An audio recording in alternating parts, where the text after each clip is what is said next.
Maji, bonjour, and welcome to another episode of the Bungi Beat. You're with your host, of course, Alexandria Anthony. I'm well, you but. That's a standard Bungi, the Red River Dialect greeting taken directly from Cree. And picture this in your mind. Just close your eyes if you have to. Just like the woven threads of our proud Metis Sash, our culture, heritage, and languages and dialects weave us together and really help us to maintain ties to our past and to our Métis ancestors.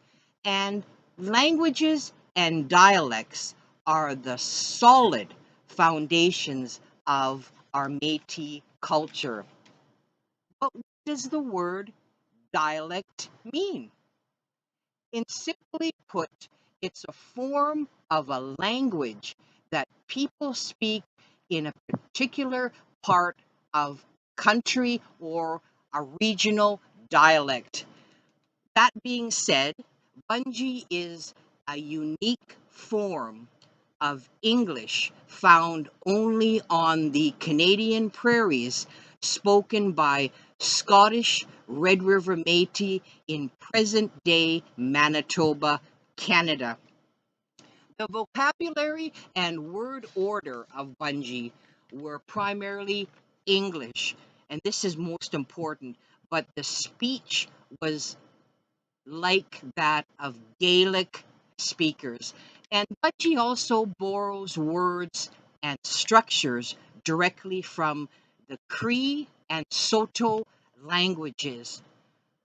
Like Michif, Bungie makes no distinction between masculine and feminine third person singular pronouns. And here's a real simple example. My wife, he's going to the store. Budgie also has been described as post Creole. Well, what does this mean? Simply, Creole is born when two different languages combine to form another language, and it also can be called mixed languages. The most notable particularity of Bungi is its number one, sound system, number two, pronunciation. And Bungi also was spoken with a very distinctive rhythm with a Gaelic fall. And Bungi speakers also reported that Bungi uses Cree vowels and Scots or Scottish consonants. It has been said, and this really got me thinking, folks, and it kind of really bothered me that possibly the social prejudice towards Bungi speakers and the very sensitive linguistic environment ultimately led to the extinction of this dialect. And I'm very excited about today's episode. And I will be reciting This Is What I'm Thinking. And it's a Bungi tale transcribed. Frank J. Walters, and of course transcribed by Eleanor Blaine. And there are excerpts from a story told by a speaker who grew up immersed in Bungi dialect. And Frank J. Walters was born in 1898, and he married Minnie Food, 1911 to 1989, who was a Métis woman. Frank was a Métis historian and a cultural preservationist with a particular interest in the Bungi language of his wife's family. And Frank was primarily a Bungi speaking informant for linguistic Dr. Eleanor Blaine. So let's get right into some Bungi, folks. And this is what I'm thinking. It's kinda darty out this marn, so after feed up at the stable, I was settin' along the stove, havin' a warm and done in me sinkin' plate of bussin' and thick cream. It's a little on the burnt side, I thought. I hope C has better luck with next batch and not to barn it so moots.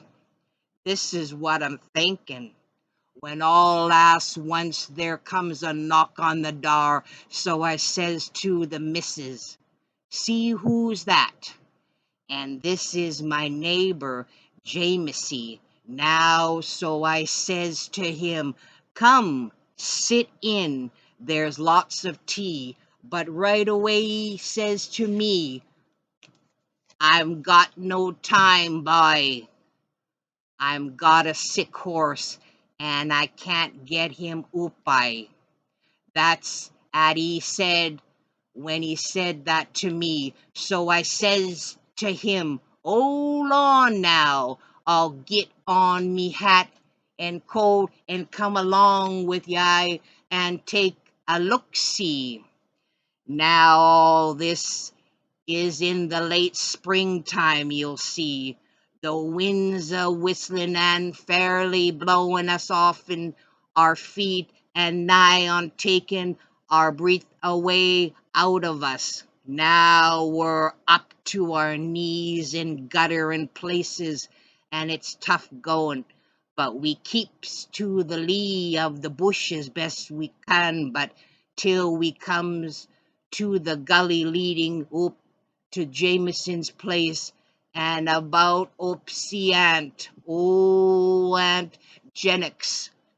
And then as we're passing, C calls out to me to call along on my way back and take a Fries bannock for me and the missus, made with hard grease. By that's good along with nippy jam. Now he comes polin' across now, and when he gets close, I see this is old Bury. "Where'd you get that old tub?" I says to him. I expected I'll turn Apachiwani and y'all go shimuk into the water. He only says, "Da," but and he holds up the back of his hand to me and nods his head. Well, that's a habit he's got to say he's too smart with a boat for a thing like that to happen. Well, we talks for a little boot that catfish he's been catching lately. Then he puts me straight on the news around. Very, very interesting. Here are some of the words that we used in today's episode: darty, dirty, morning, hup is up, seeking, second, burnt,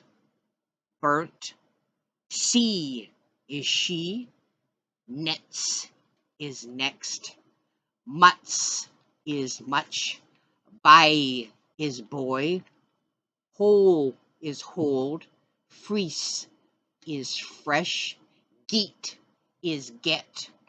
Apachikiwani is a Cree borrowing meaning upside down. Boot, about, coo is cow, e is he, holes is holds. And it's also interesting to note that C and freeze for she and fresh.